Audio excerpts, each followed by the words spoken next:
Hello viewers, UB story and poetry চ্যানেলে আপনাদের স্বাগত জানাই। আজকের গল্প দিদার আসরে আপনারা শুনছেন গল্প পরিণত, লিখেছেন সোনালী সেনগুপ্ত। প্যাকেটটা খুলতেই মেজাজটা খারাপ হয়ে গেল। ফাঁকা, একটাও সিগারেট নেই।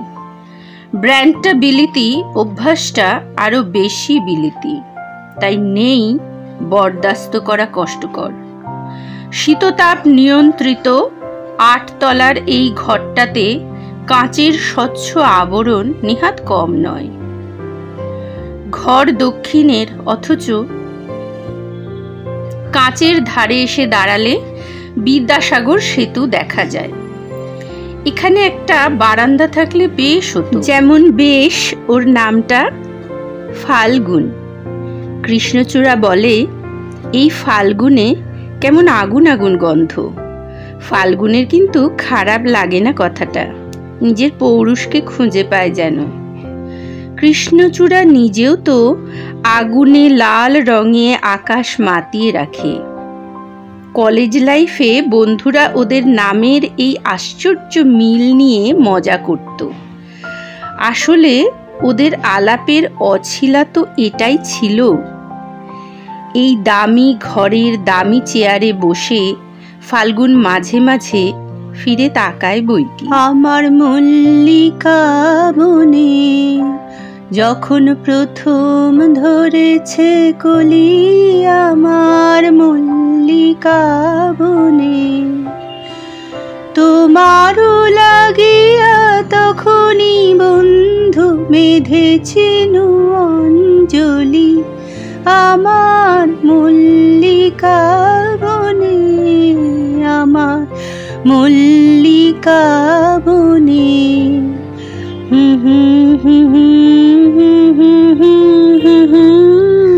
গুনগুন করতে করতে সন্ধ্যার গা ধোয়াটা সেরে কৃষ্ণচূড়া সবে আয়নায় বসেছে। বেল বাজল, খুশির ঝিলিক দিল তার চোখে। অভ্যাসের চঞ্চলতা তার এখন বারণ। মাতৃত্বের ধৈর্যের পরীক্ষায় সে সবে পা রেখেছে। ধীরে ধীরে গিয়ে দরজা খুলল, চোখে খুশির আলো ছড়িয়ে। তুমি আজ এত তাড়াতাড়ি? ফাল্গুন মুচকি হাসে। তোমার এই হাসির টানে কৃষ্ণচূড়া লজ্জা পায়। ৩ তলা ছিমছাম বাড়িটা বাবার সারা জীবনের সঞ্চয়। ফাল্গুন আর তার দাদারা মিলেমিশে সপরিবারে থাকে। বাবা গত হয়েছেন।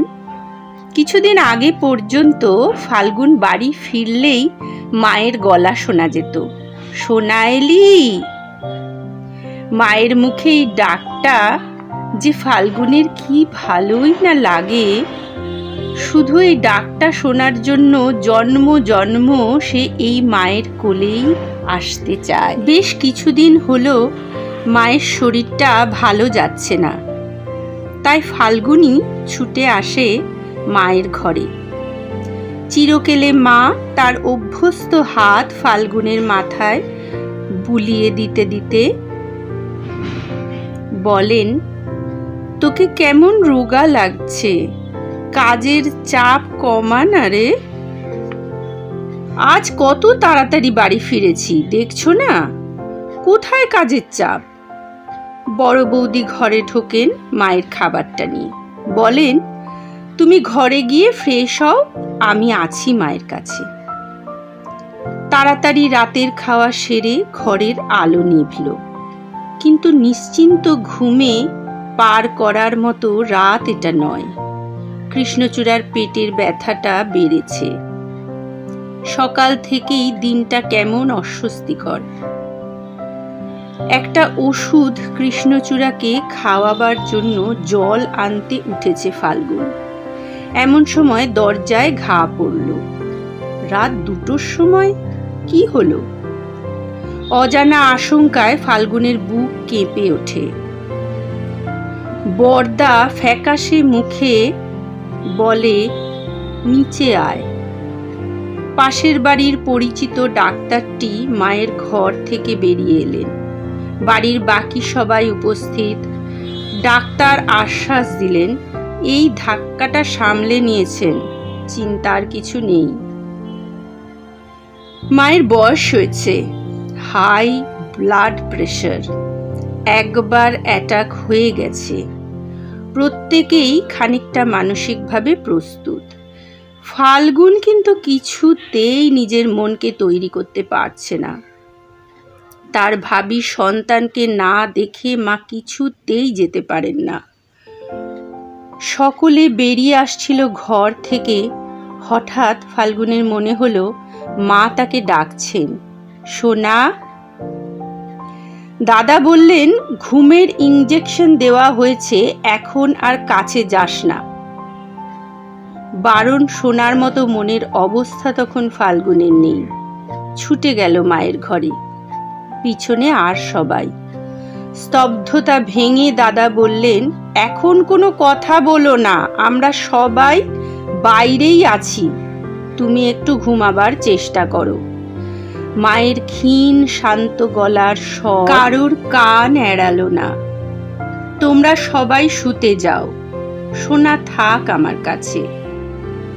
মায়ের মাথার কাছে জানলাটা খোলা, মন উদাস করা হাওয়া ছুঁয়ে যাচ্ছে দুজনকে। ভোর হতে আর বেশি বাকি নেই।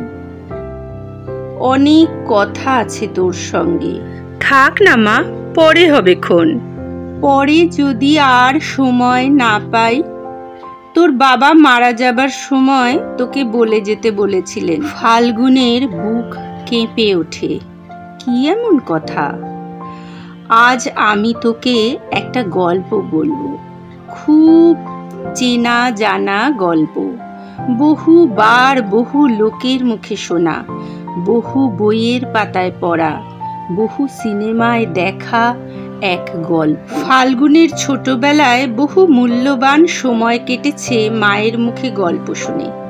কিন্তু আজ এক অজানা অস্বস্তি ঘিরে ধরল তাকে।